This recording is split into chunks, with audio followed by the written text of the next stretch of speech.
You right where you want to be? Yes. I How figured about now? Yes. This is my first time in the hot seat, first time in a workshop, first time on the cruise. Thank you.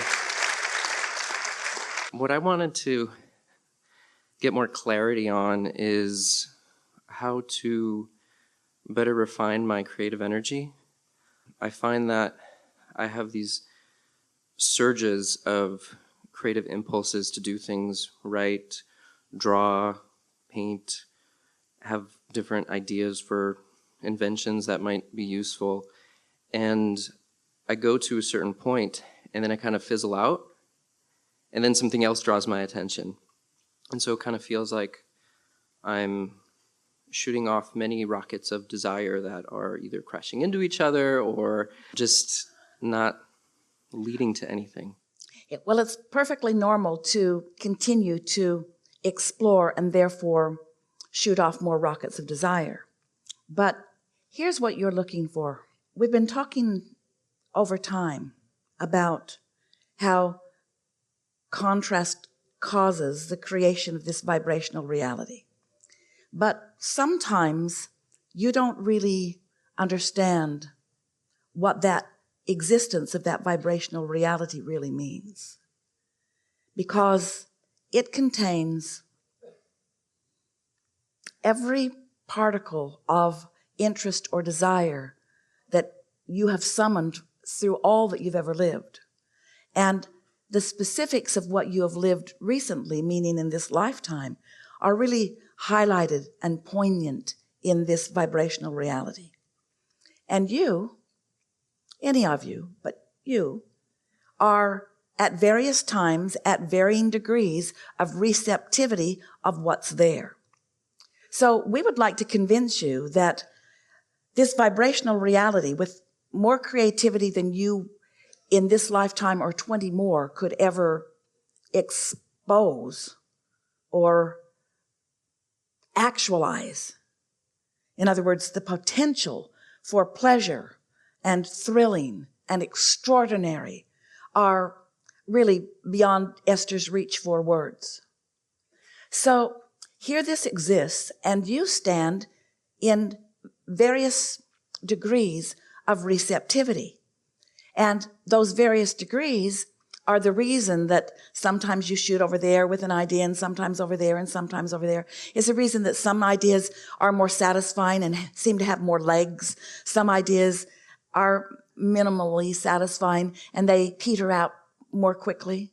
And so when you accept the reality of this vibrational vortex and you see yourself in some vibrational relationship with it, and you then begin to consistently do the only thing that is important, which is consciously accomplish your purposeful, deliberate relationship with that vortex, which is much simpler than what you may think. It doesn't mean understand what's in there and go in there and get it and bring it out where others can see it.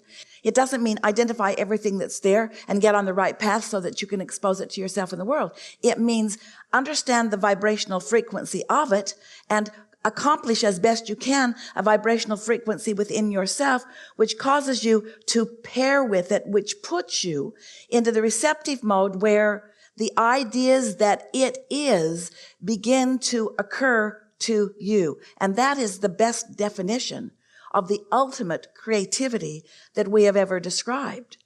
In other words, it's your relationship with your vortex that is the key to your creativity, because you are always in the receptive mode. But the question is, the receptive mode of what? Your vortex and all that it is, or the stream of consciousness of man that is worried about this or worried about this, or something from your childhood that you're still trying to overcome? How purely connected are you to the whole of all that you've become? And so your creativity is tied singularly only. It is only about how good you feel, how happy you are, how joyful you are. Let's use other words. How free you feel, how lighthearted you feel, how eager for this day you feel, how in love with life you feel, how intoxicated with living you feel. Because it isn't about teaching anybody anything, and it isn't about impressing anybody, and it isn't about creating the best of something that has ever been known into all of mankind, that is touted on all the wavelengths for all to see. It isn't about any of those things. It's only about how happy you are right here and now. That's how you understand your relationship with your vortex. And when you are truly happy, when you are in that mode of appreciation where you are feeling unbounding energy and enthusiasm for life, that's when the creativity from who you really are, from the vortex of all of your intentionality, begins to occur to you. And from our point of view, nothing else will do. Everything else is mediocrity in one form or another. Nothing else will do. So when you say, well, sometimes I go this way for a little while, and I go this way for a little while, and I go this way for a little while, it isn't because you haven't made a list of things that you want. You have, and it's in your vortex.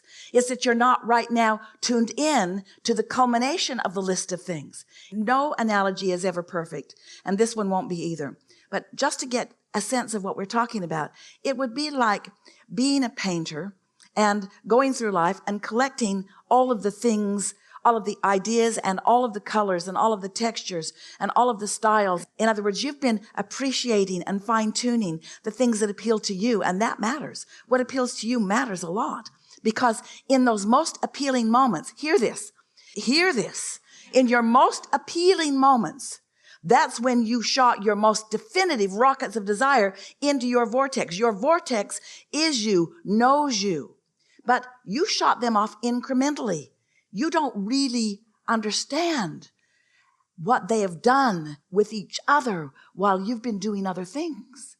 The way your unique desires that you've been gathering up through lifetimes, and specifically recently, the way they have come together and the way they are posed to surprise and delight you.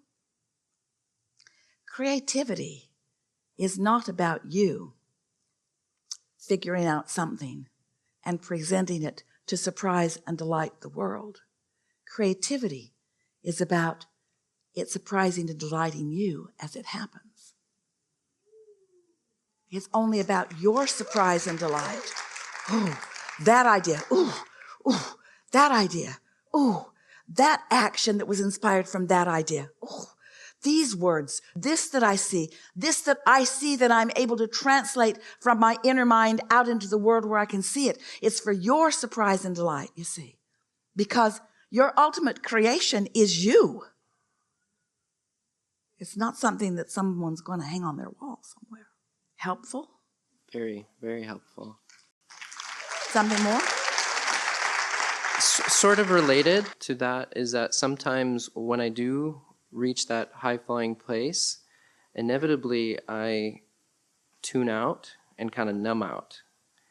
Because of other times when I've gone into the high-flying place, I've been kind of going really fast, and then when something is in the vibration that isn't meant to be there, or not meant to be there, but something that kind of I wasn't aware of, then I get thrown off in a way. And so I've noticed one of my defenses is That's why this conversation is about really recognizing when you're there and understanding what it feels like to be there. Because often, so many of our human friends think that the high-flying place is a place of determination, or that it's a place of strong purpose, a place of growth-seeking. When the high-flying place is that light-hearted state of allowing yourself to be receptive to subtle influences that build and build and build. Well, Esther can remember the difference between being in meditation in a sort of feeling of detachment, where she couldn't really feel her foot from her nose, and while it was pleasant, it was nothing like this full throttle of Abraham flowing and blowing through her. We have said on many occasions, we would far rather see you in the state of appreciation than in the state of meditation. Because in meditation, while you've cleared out your vibration and you've allowed it to rise higher and higher and higher, until you're in the receptive mode where all of this is being translated through you, there's no real sweet spot. There's no real life, you see. So many people are meditating to withdraw from unwanted. We want you to meditate to tune out of unwanted and stay there long enough that your vibration rises until you're in the state of alignment. And then we want you to allow all that you are to flow through you. That's the optimum. That's the maximum. That's the ultimate of creativity, where all of you is there. So a little bit of trying too hard, a little bit of trying to force the creativity when you're not really hooked up. It'd be like trying to run your vacuum cleaner before you've plugged it in. You can go through a lot of motion. You can make a lot of marks on your carpet. You can drag it around all over the place, but really, your real intent is not being satisfied unless you plug it in, you see. And so that's what we're always encouraging. And in these conversations, what we are really encouraging you leading edge thinkers is to understand what connection feels like. It feels like clarity, but think about how fun clarity feels. But it feels happy. It feels like you're going to feel when you're walking down the streets of Juneau. It feels like what it feels like to get out into this beautiful world and turn your face to this beautiful sky and drink in this beautiful air and have fun with your beautiful friends. It feels like so glad to be here in this body, alive and fully focused this day. That's what alignment feels like, you see. And sometimes you hole up and you get all contemplative and all drawn within and all serious and spiritual. You miss the whole point of all of it. Yeah. Enough? Yeah, thank you Really so good. much. Thank you. Really good.